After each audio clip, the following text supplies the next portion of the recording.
اللہم صلی علی محمد وآل محمد۔ کربلا کے میدان میں کھڑے ہوئے اور خطبہ دینے لگے۔ یہاں تک ہم نے بات ختم کی۔ امام نے خطبہ دیا، تمام 35,000 یا 30,000 لوگوں کو مخاطب ہو کر کہا کہ تم لوگوں نے مجھے بلایا تھا، اب تم لوگ میری بات کیوں نہیں سن رہے ہو؟ میں وہی حسین ہوں جس کے لیے تم لوگوں نے خط لکھا۔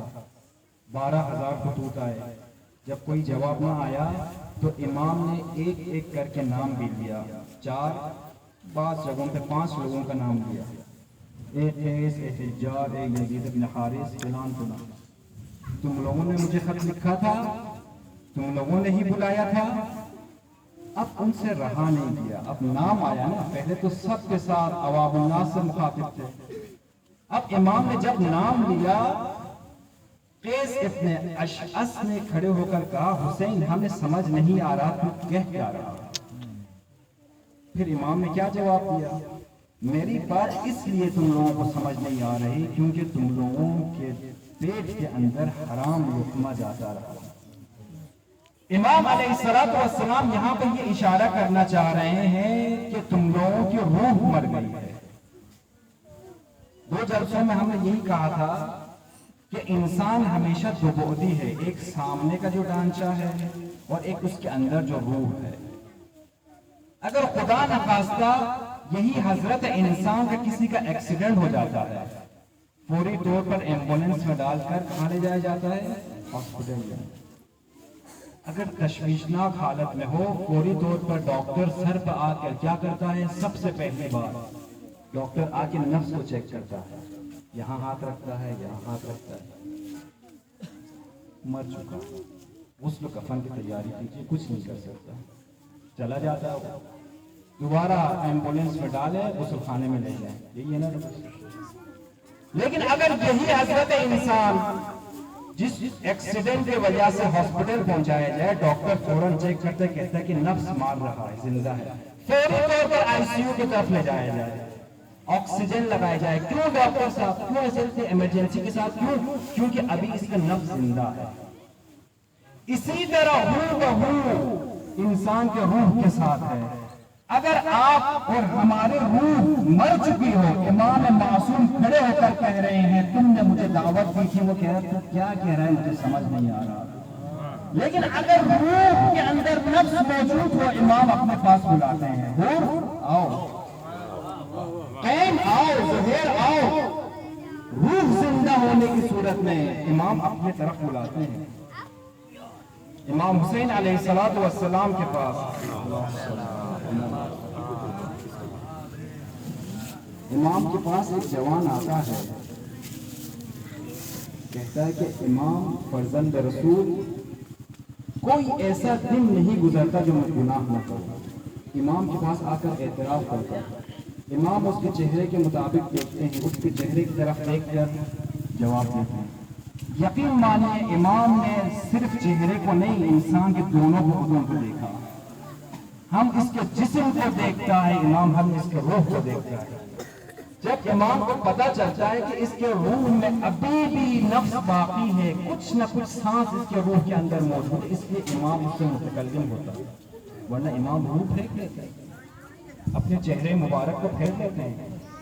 کہا کہ تو کرتا کیا ہے؟ امام ہر گناہ، جو گناہ میرے سامنے آئے مجھ سے رہا نہیں جاتا، ہر گناہ۔ امام نے کہا سمجھ میں، تو گناہ کرتا ہے، اعتراف بھی کر رہا ہے، ٹھیک ہے گناہ کرتا ہے۔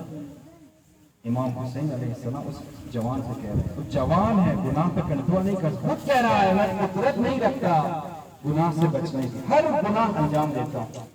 امام نے فرمایا گناہ انجام دیتا جائے، لیکن 5 چیزیں ایسی ہیں اگر تو انجام نہ دے پھر تیری مرضی، تو جو کچھ کرتا جا تیری مرضی ہے۔ 5 چیزوں کا امام نے بیان کیا، وہ سے سنیے گا جوانوں، سب کے لیے، میرے لیے بھی ہے، آپ لوگوں کے لیے۔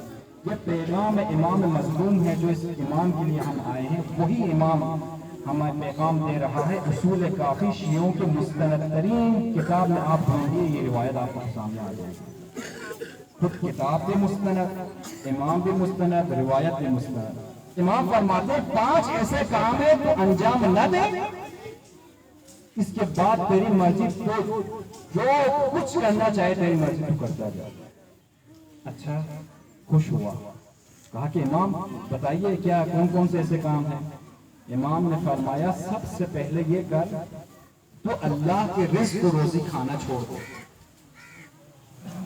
امام حسین نے فرمایا، امام کو پتہ ہے کہ میں کس جگہ پہ نفس پہ کہاں ہاتھ رکھوں کہ یہ جوان پلٹ کے آ جائے۔ ڈاکٹر کو معلوم ہے ایکسیڈنٹ کے بعد سب سے پہلے کس چیز پر ہاتھ رکھا جائے گا کہ یہ بچ جائے۔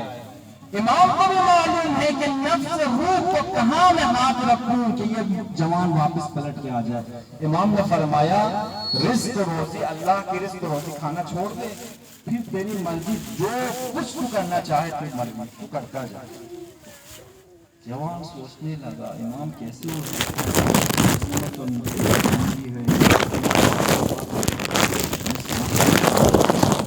پانی پیے بغیر رہ نہیں سکتا، بغیر میں رہ نہیں سکتا، بولا یہ نہیں ہو سکتا مجھ سے۔ امام نے فرمایا کہ نہیں ہو سکتا، پھر گناہ کرنا چھوڑ نہیں، وہ دوسری بات بتائیے، آپ نے 5 باتیں کہی تھی نا، دوسری آپشن مجھے بتائیے شاید کوئی راستہ نکل آئے۔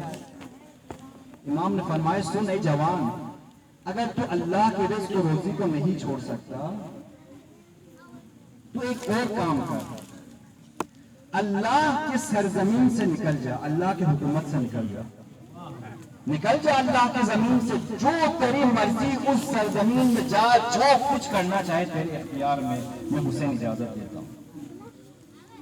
پھر وہ کہتا ہے مولا ولا يمكن الفرار من حکومت، امیر المؤمنین کے جملے ہیں دعائے کمیل میں، امیر المؤمنین نے فرمایا ولا يمكن الفرار، خدایا تیرے حکومت سے فرار ناممکن بات ہے۔ وہ کہتا ہے مولا کیسے ہو سکتا ہے کہ میں اللہ کے حکومت سے نکل جاؤں، اللہ کی سرزمین سے نکل جاؤں؟ کہاں جاؤں؟ جہاں جاؤں گا اللہ کی سرزمین ہے، مجھے زمین پہ قدم تو رکھنا ہے نا، اللہ کی سرزمین ہے۔ امام نے فرمایا پھر برے کام کرنا چھوڑ دو۔ پھر سوچتا ہے، کہتا ہے کہ امام 3 باتیں ابھی بھی باقی ہیں اور تیسری بات بتا دے۔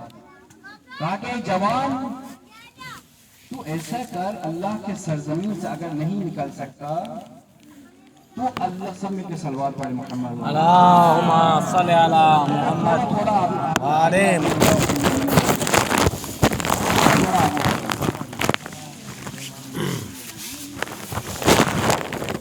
مل کر صلوات پڑھے محمد صلی علی محمد۔ اچھا تو ایسا کر، اگر گناہ کرنا چاہتا ہے ایسی جگہ چلا جا جو اللہ تجھے نہ دیکھ سکے، کسی جگہ چھپ جاؤ، چھپنے کے بعد جو تیری مرضی اللہ نہ دیکھے تو کرتا جا۔ پھر وہ سوچتا ہے مولا کہاں جاؤں، غار کے اندر بھی جاؤں تو خدا دیکھ رہا ہے۔ قرآن کی آیت ہے نا نحن اقرب الیہ من حبل الورید، میں تمہارے دل کے شے رگ سے نزدیک تر ہوں۔ اس رگ جو ہے انسان کے دل کے 3 رگ، بڑے رگ نکلتے ہیں، خداوند عالم حبل الورید اس رگ کو کہا جاتا ہے۔ دل ہے، پھر 3 رگیں نکلتی ہیں، قرآن کہتا ہے حبل الورید خدا کے 3 رگوں سے بھی زیادہ ان کے نزدیک ہوں، یعنی کہ تمہارے دل کے اندر میں تم موجود ہو۔